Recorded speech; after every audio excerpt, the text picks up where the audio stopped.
पालखी महोत्सव भरवतात, हा. गेले अनेक वर्ष भरवतात, नेमकं या मागचं कारण काय?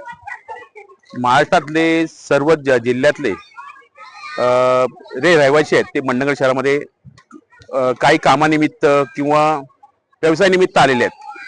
आणि मंडणगड शहर असं आहे की शहरामध्ये लोकांना कलेचा ज्ञान मिळण्यासाठी, म्हणजे पालखीचे जे रंगरूप आहेत, संस्कृती आहे, जी ग्रामस्थ जोपासतात, ती कला दिसण्यासाठी मी हा प्रोग्राम भरवतो आणि त्याला व्यासपीठ मिळवून देतो. कसा प्रतिसाद आहे पालखी महोत्सव? यंदाला 14 वर्ष आहे. प्रतिसाद कसा आहे? खूप छान आहे. त्यांच्या पालख्या येतात आणि भक्तांना दर्शन होते. भक्तांमध्ये नेमकी काय भावना असते? लोक आवर्जून अपेक्षा करतात पालखी महोत्सव कधी लागतो. तुम्ही तालुका जरी असला तरी या तालुक्यामध्ये शिमगोत्सवाची जो उत्साह आहे किंवा परंपरा आहे ती मोठ्या प्रमाणात पाहायला मिळते. पालखीचा उत्साह आपल्याला पाहायला मिळतो. शिमगोत्सव सुरू आहे. काय सांगाल आपण? पालखी महोत्सव सुरू आहे आणि अनेक पालख्या या ठिकाणी येऊन आपली कला सादर करतात. तुमच्या मनामध्ये नेमकी काय भावना होती हे सुरू करण्यामागे आणि प्रतिसाद नेमका कसा मिळतो? प्रतिसाद खूप उत्तम मिळतो. मंगेश दळवी यांनी गेले 14 वर्ष हा उपक्रम राबवत आहेत. तालुक्यामध्ये बरेचशा उपक्रम राबवण्याच्या कल्पना केल्या, परंतु त्यांनी बंद पाडल्या. पण गेल्या 14 वर्षापासून ह्यांनी सातत्याने ते उपक्रम राबवला. लोकांना देवदेवतांचं दर्शन घडवण्यासाठी किंवा इथे येऊन त्यांचं जे पालखी नाचवण्याचा जो महोत्सव असतो तो बघण्याचे खूप वर्षभर आतुरलेले असतात लोक. कारण लोक कामानिमित्त कुठे कुठे पुणे, मुंबई या ठिकाणी असतात आणि उत्सवानिमित्त ते गावोगावी आलेले असतात. आणि पालखी उत्सव बोलल्यानंतर एकदा ढोल वाजायला लागले की ते आपोआप लोक इथे जमा होतात. आणि ह्या माध्यमातून त्यांनी जो जोपासलेला आज महोत्सव आहे त्याला कुठंतरी प्रोत्साहन मिळतं. आणि हा प्रोत्साहन आज 14 वर्ष त्यांना चांगल्या पद्धतीने मिळतं.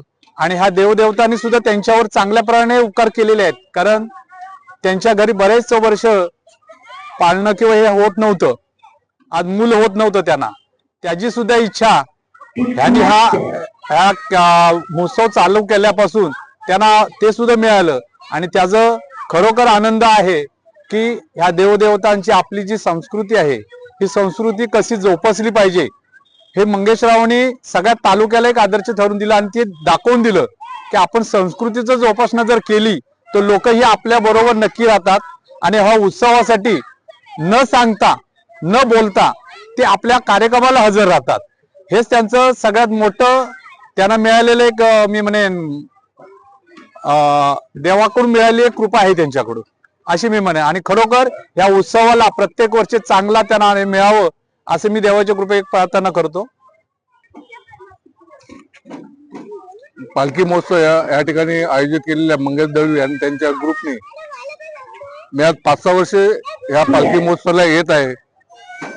14 वर्षापासून हा पालखी महोत्सव वर्षानुवर्ष जो त्याला प्रोत्साहन हा चांगल्या प्रकारे मिळत आहे.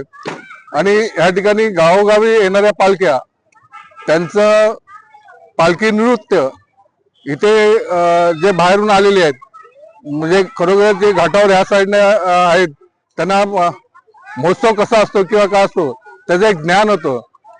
आणि एक प्रकारची संस्कृती निर्माण होऊन एक जनजागृती होते. हिंदू संस्कृती कशी वाढावी आणि त्यामागचा हा एक उद्देश आहे. मंगेश दळवी हा दुधेरे गावचे रहिवासी या छोट्या गावातून या ठिकाणी येऊन पालखी महोत्सव साजरा करणे आणि लोकांना एकत्रित आणणं एक मोठं काम केलेलं आहे त्यांनी. या ठिकाणी दुधेरे गावाचं त्यांनी मोठं नाव तयार केलेलं आहे. आम्हाला अभिमान आहे की आमचा तो भाऊ आज या ठिकाणी राहून पालखी महोत्सवात 14 वर्ष या ठिकाणी साजरा करत आहे. मागे 2-3 पालखी महोत्सव होते परंतु बंद पडले. पण मंगेश दळवींनी चिकाटी घेऊन हे पालखी महोत्सव ह्या वर्षी 14 वर्ष झालेले आहेत. मी खरोखर मला अभिमान आहे, आमच्या ग्रामस्थांना सुद्धा अभिमान आहे की मंगेश दळवी एक तालुका लेवलला दुधेरे गावाचं नाव मोठं करत आहे. नवनिर्माण सेना राजे ग्रुप मंडणगड यांच्या वतीने हा पालखी महोत्सव या ठिकाणी मंडणगड शहरामध्ये खूप मोठ्या उत्साहाने या ठिकाणी साजरा होतो आणि या उत्साहामध्ये सर्व प्रकारच्या पालख्या या पंचक्रोशीतली पालख्या या ठिकाणी येतात आणि या ठिकाणी एक चांगल्या प्रकारचा आनंद या ठिकाणी प्रेक्षकांचा सुद्धा आनंद आणि सर्व या ज्यांच्या भाविकांचा आनंद या ठिकाणी द्विगुणित करतात आणि आज खरोखरच मंगेश दळवी हे दुधेरीचे ग्रामस्थ असून यांनी महाराष्ट्र नवनिर्माण सेनेच्या वतीने या ठिकाणी दरवर्षी हा चांगल्या प्रकारे उत्सव साजरा करतात. त्यांना या पंचक्रोशीच्या वतीने मंडणगड तालुक्यांच्या वतीने मी त्यांना शिक्षक संघाच्या वतीने आणि माझ्या सर्व तमाम शिक्षक तालुक्याच्या शिक्षक बांधवांच्या वतीने मी या पालखी महोत्सवाच्या हार्दिक शुभेच्छा देतो आणि त्यांच्या मनोकामना पूर्ण ही ईश्वरचरणी प्रार्थना करतो. धन्यवाद. पंचाल सुवर्णका समाज महासंघ महाराष्ट्राचा अध्यक्ष आहे मी आणि या पालखी महोत्सवासाठी खास मी आज इथे उपस्थित राहिलेलो आहे. आमच्या मंगेश दळवीने आम्हाला निमंत्रित केलं होतं. गेली 14 वर्षे ते हा जो इथे कार्यक्रम आयोजित करण्यात आलेला आहे येतो आणि ते यशस्वीपणे तो कार्यक्रम पार पाडतात. आज गावोगावच्या ज्या पालख्या इथे येतात आणि आपले जे नृत्य सादर करतात ते नृत्य पाहण्यासाठी इथे खूप मोठी गर्दी होते. आमच्या ह्या कोकणातली एक संस्कृती आहे ही शिमगा उत्सव म्हणजे शिमगा आणि गणपती हे जे 2 सण आहेत कोकणातले ते फार महत्वाचे सण आहेत आणि त्या निमित्ताने आज गावात जर 100 घरटं असेल आणि त्यातले 25 फक्त उघडे असतात पण ह्या होळी निमित्त आणि गणपती निमित्त जवळजवळ 100 घरटे उघडे असतात. एक कोकणाचं एक विशेष आहे हे आणि यासाठी अगदी आपल्या लहान मुलाबाळांसह कोकणामध्ये सगळी लोक झाडून या दिवशी येत असतात कारण गावातले जे देव आहे ते आपल्या घरी येणार असतात आपल्या भेटीला. तो जो एक आनंद असतो आणि त्या आपल्या देवाचे आशीर्वाद घेण्यासाठी आपल्या कुटुंब म्हणजे कोण पुण्याला असेल कोण मुंबईत असेल अगदी सुरत बडोदा इकडे असतील लोक ती सर्व लोक या शिमगा उत्सवच्या निमित्ताने कोकणात येतात. हे कोकणाचं वैशिष्ट्य आहे आणि हा मंगेश दळवीने आम्हाला ही एक संधी दिलेली. आमच्या गावचे ते सुपुत्र आहेत वेगळं असतं. त्या पालख्या एकमेकींना भेटतात इथे ते एक बघण्यासारखं एक सीन असतं ते आणि हे सहसा सगळ्यांच्याच नशिबात नसतं पण ह्या मंडणगडवासियांना ते बघायला मिळतं आणि ती संधी मंगेश दळवी यांनी राजे ग्रुप तर्फे आणि मनसेतर्फे इथे निर्माण करून दिलेले आहे. त्याबद्दल मी त्यांना धन्यवाद देतो आणि त्यांच्या सर्व पुढील कार्यक्रमाला शुभेच्छा देतो. जी दळवी हा उपक्रम राबवत आहे शिमगा महोत्सवाचा सगळ्या पालख्यांना एक व्यासपीठ चांगला उपलब्ध करून दिलेलं आहे. त्यांचं मनापासून कौतुक करावं तेवढं कमी आहे कारण की शिमगा गावागावातून येणाऱ्या पालख्यांना एक चांगला इथे येऊन स्थान त्यांचा स्वागत मंगेशजी दळवी करत आहेत त्यांचा प्रतिष्ठान करत आहेत.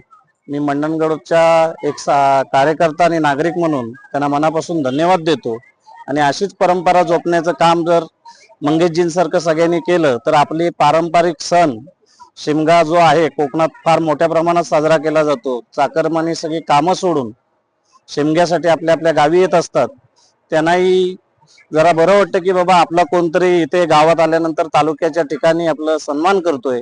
त्याबद्दल मंगेशजींच्या प्रतिष्ठानला खूप खूप धन्यवाद देतो आणि त्यांना पुढील होळी शिमग्या सणासाठी शुभेच्छा देतो. रिद्धी यशवंत दळवी, मी दुधेरे या गावातून आले इथे. 14 वर्षापासून हा पारंपरिक सण पालखी महोत्सव साजरा केला जातो आणि पालखी महोत्सव हा एक पारंपरिक सण आहे आणि ही पालखी नाचवताना खूप मजा येते. मी सलग 4 वर्षापासून पालखी नाचवते.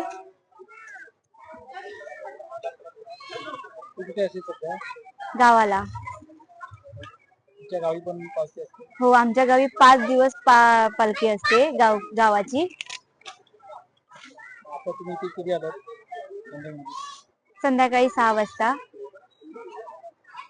मंडळी पालखी नाचवतात परंतु आज तुम्ही तरुणी आहात तरी सुद्धा तुम्ही देवीची पालखी नाचवली हा आनंद तुम्हाला कसा मिळाला? आमच्या घरचे म्हणजे माझे वडील आणि माझा भाऊ या दोघांना पाहून आम्हाला असं वाटायचं की आम्ही पण पालखी नाचवावी आणि त्याच ह्याने आम्ही पालखी नाचवायला शिकलो. पालखी नाचवण्याची कला अवगत कुठून केली तुम्ही? वडिलांना पाहून. कोणत्या देवाची पालखी नाचवली तुम्ही? सोमजाई देवी ही वडवलीची पालखी होती आणि पालखी आणि इथे पालखी महोत्सवला आल्यावरती इथे ज्या पालख्या येतात त्या पालख्या सर्व पालख्या तुम्ही नाचवल्या? हा. काय अनुभव होता, कसा आनंद मिळाला तुम्हाला? आणि माझं नाव मानसी यशवंत दळवी, मी राहते दुधेरला. आज इथे मंडणगडला पालखी उत्सव निमित्त मी इकडे आले पालखी नाचवण्यासाठी. मला ते खालूबाजा वाजवण्याबद्दल खूप आनंद वाटला, त्यामुळे मी अजून खूप जोरात मध्ये नाचली आणि खूप आनंद झाला मला. दरवर्षी पालखी नाचवते का? हा, दरवर्षी नाचवते. किती वर्ष तुम्ही नाचवताय पालखी? 4 वर्ष झाले नाचवते. कसं आहे तुमचा अनुभव? आमचं प्रोत्साहन कोणी दिलं तुम्हाला पालखी नाचवण्यासाठी? दादा आणि पप्पा. मी मनाली मंगेश दळवी. माझे मिस्टर हे कार्यक्रम जवळजवळ राजे प्रतिष्ठान ग्रुप 14 वर्ष झाली आहेत. आज आम्ही दुधेरे गावातून येऊन मंडणगड तालुक्यामध्ये जे कर्मचारी आहेत किंवा नोकर वर्ग आहे ज्यांना ह्या गोष्टी पारंपरिक नृत्य बघायला मिळत नाही, ते आम्ही एवढे वर्ष त्यांना ह्याचा आनंद देतोय. कारण हे पारंपरिक सण म्हणून कोकणी लोक साजरा करतात आणि इतर लोक ही घाटावरून, इतर कुठून म्हणजे मुंबई, इतर शहरातून सगळी म्हणजे लोक ह्या गोष्टीचा आनंद घेतात. आणि मला माझ्या मिस्टरांचा खूप अभिमान आहे की आज आम्ही छोट्या गावातनं येऊन आज मंडणगड तालुक्यामध्ये आज इथे स्थायिक नसताना सुद्धा आज आम्ही एवढा आगळावेगळा कार्यक्रम चालू केला आहे आणि त्याचा मला खूप अभिमान आहे. काही तालुक्यातून अनेक गावच्या पालख्या येतात. इथे पालखी नाचवली जाते, देवीचं सगळ्यांना दर्शन सुद्धा होतं. अनेक लोकांना तुमच्यामुळे इथे दर्शन घडतं. लोकांच्या मनामध्ये काय भावना असते आणि तुमच्या मनामध्ये काय भावना असते नेमकी? कशामुळे तुम्हाला हे सुचलं की लोकांना पालख्या नाचवाव्यात किंवा पालखी महोत्सव करावा? लोकांना हे माझ्या मिस्टरांचे विचार आहेत. त्यांनी हे पहिलं जोपासलंय, त्याच्यानंतर मी त्यांना आज सपोर्ट केलंय 14 वर्ष. आणि आज लोक विविध जातीची पण ह्या मंडणगड तालुक्यामध्ये आहेत आणि हे पारंपरिक नृत्य त्यांना बघायला मिळत नाही. आणि हे पालखी हे नाचवणं म्हणजे इतर भागामध्ये, रत्नागिरी तालुक्यात कोकणामध्येच हा सण साजरा केला जातो. इतर कोणत्याही महाराष्ट्रामध्ये जे सण होतात ते वेगवेगळ्या पद्धतीचे असतात. त्याच्यामुळे हे लोक आवर्जून आणि उत्साहाने बघतात. एवढे वर्ष करतोय ते जवळजवळ 12 गावच्या पालख्या इथे येतात. वेगळं पण नेमकं काय असतं पालखी? वेगळं पण म्हणजे महाप्रयाचं जे नृत्य असतं, काय ते गोमूचं नाच, ते खूप बघायला आवडतं. पालख्या ह्या प्रत्येक गावामध्ये नाचवल्या जातात, पण ते नाच बघण्यासाठी खूप लोक आवडीने उत्साहाने इथे उपस्थित राहतात.